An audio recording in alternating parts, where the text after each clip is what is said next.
नमस्कार मित्रांनो, तुम्हा सर्वांचं माझ्या यूट्यूब चॅनलवर पुन्हा एकदा खूप खूप आणि मनापासून स्वागत आहे। आजच्या व्हिडिओमध्ये आपण बघूया खुश खबर, पेन्शनधारकांसाठी अच्छे दिन। एप्रिल पासून नियमात होणार मोठा बदल, पेन्शन वाढीबाबत मोठा खुलासा। व्हिडिओला सुरुवात करण्याअगोदर तुम्हाला एक विनंती, चॅनलवर पहिल्यांदाच भेट देत असाल तर चॅनलला सबस्क्राइब करा आणि व्हिडिओला एक लाईक करायला विसरू नका। चला तर मग सुरू करूया आजच्या व्हिडिओला। खासगी क्षेत्रात काम करणाऱ्या कोट्यवधी कर्मचाऱ्यांसाठी एक अत्यंत महत्त्वाची बातमी समोर येत आहे। जर तुम्ही नोकरी करत असाल तर हा बदल थेट तुमच्या भविष्यावर आधारित आणि खिशाशी निगडीत आहे। कर्मचारी भविष्य निर्वाह निधी संघटनेने गेल्या 12 वर्षापासून प्रलंबित असलेल्या वेतन मर्यादेत वाढ करण्याच्या प्रस्तावाला गती दिली आहे। वाढती महागाई आणि राहणीमानाचा खर्च पाहता EPFOच्या अनिवार्य वेतन मर्यादेत घसघशीत वाढ होण्याची दाट शक्यता वर्तवली जात आहे। सरकारने उचललेले हे पाऊल मध्यमवर्गीय नोकरदारांसाठी आणि पेन्शनधारकांसाठी सामाजिक सुरक्षेच्या दृष्टीने एक गेम चेंजर ठरू शकते। सध्या EPFO अंतर्गत PF कपातीसाठी 15,000 रुपयांची मूळ वेतन मर्यादा निश्चित करण्यात आली आहे।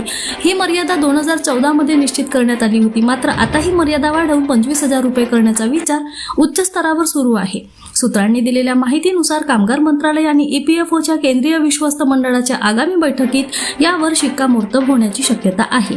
हा निर्णय मंजूर झाल्यास येत्या 1 एप्रिल पासून म्हणजेच नवीन आर्थिक वर्षापासून त्याची अंमलबजावणी होऊ शकते, ज्यामुळे लक्षावधी नवीन कर्मचारी सामाजिक सुरक्षेच्या कक्षेत येतील।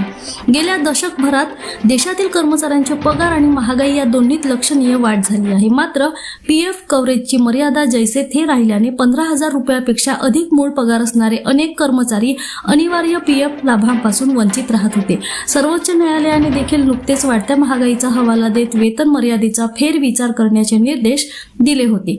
या पार्श्वभूमीवर सरकार आता अधिकाधिक कामगारांना निवृत्ती वेतनाचे कवच देण्यासाठी हे धाडसी पाऊल उचलण्याच्या तयारीत आहे।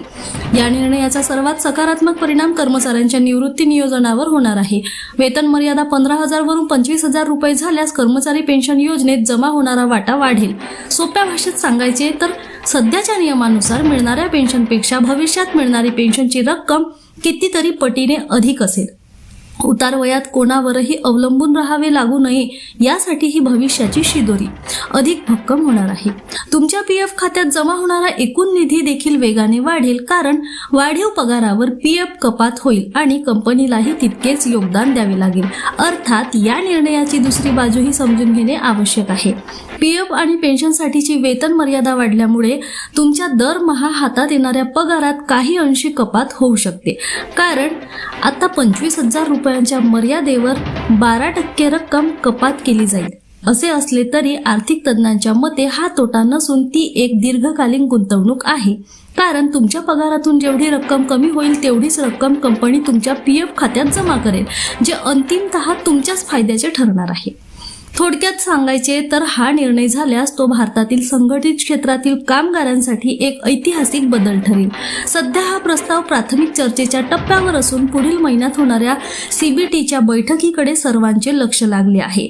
जर या प्रस्तावाला हिरवा कंदील मिळाला तर एप्रिल 2026 पासून तुमच्या सॅलरी स्लिपमध्ये मोठे बदल दिसू शकतात। त्यामुळे आता सरकार यावर नेमका काय निर्णय घेते हे पाहणे औत्सुक्याचे ठरेल। पुन्हा भेटू एका नवीन अपडेटसह, तोपर्यंत धन्यवाद।